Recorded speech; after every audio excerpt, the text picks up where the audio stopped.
سب سے پہلے سب دوستوں کو السلام علیکم۔ دوستو آج فخر زمان کے ساتھ بہت بڑا واقعہ ہو گیا۔ آج کے تیسرے ون ڈے میچ میں فخر زمان آؤٹ ہونے کے بعد جب ڈریسنگ روم میں گئے تو وہاں پہ کیا دیکھا، آئیے اس ویڈیو کے اندر مکمل تفصیل بتانے والی ہیں کہ فخر زمان کے ساتھ آج کون سا واقعہ ہوا اور اس کے بعد پاکستان کرکٹ ٹیم کے فاسٹ بولر حسن علی کے حوالے سے بھی بتانے والے ہیں۔ حسن علی نے بھی بہت ہی اچھی بیٹنگ کی ہے، فخر زمان نے بھی آج اچھی بیٹنگ کی ہے، تباہی مچائی ہے۔ آئیے اس ویڈیو کے اندر مکمل رپورٹ بتانے والا ہوں۔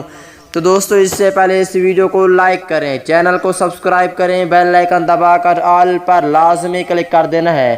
تو دوستو جیسا کہ آپ کو معلوم ہے کہ پاکستان کرکٹ ٹیم کے اوپنر بلے باز فخر زمان نے 101 رنز بنائے، جو کہ سنچری ایسا سمجھے کہ سنچری مکمل کیا ہے۔ اس کے بعد فخر زمان نے آج 3 چھکے لگائے ہیں اور 9 چوکے لگائے ہیں۔ پاکستان کرکٹ ٹیم کے فاسٹ بولر حسن علی نے بھی بہت کے بعد اگر حسن علی کی بات کر لیتے ہیں دوستو، حسن علی نے آج 32 رنز بنائے ہیں، ناٹ آؤٹ رہے ہیں، 4 چھکے لگائے ہیں، 4 چھکوں کے بعد 1 چوکا بھی شامل ہے۔ حسن علی نے بہت ہی اچھی بیٹنگ کی ہے۔ اس کے بعد اگر فخر زمان کی بات کر لیتی ہیں، آپ سامنے سکرین پر دیکھ رہے ہیں کہ فخر زمان کی جو پکچر ہے وہ ڈریسنگ روم میں وہ اتنی مایوس ہے کہ وہ آج کے میچ میں 2 سنچریاں پھر بھی بنانا چاہتے تھے، کیونکہ وہ پاکستان ٹیم کے لیے بہت زیادہ اچھا کھیلنا چاہتے ہیں۔ آپ خود دیکھ سکتے ہیں کتنے وہ مایوس ہیں آؤٹ ہونے کے بعد پاکستان کرکٹ ٹیم کے لیے۔ اس حوالے سے ایک پیارا سا کمنٹ سے لازمی کریں۔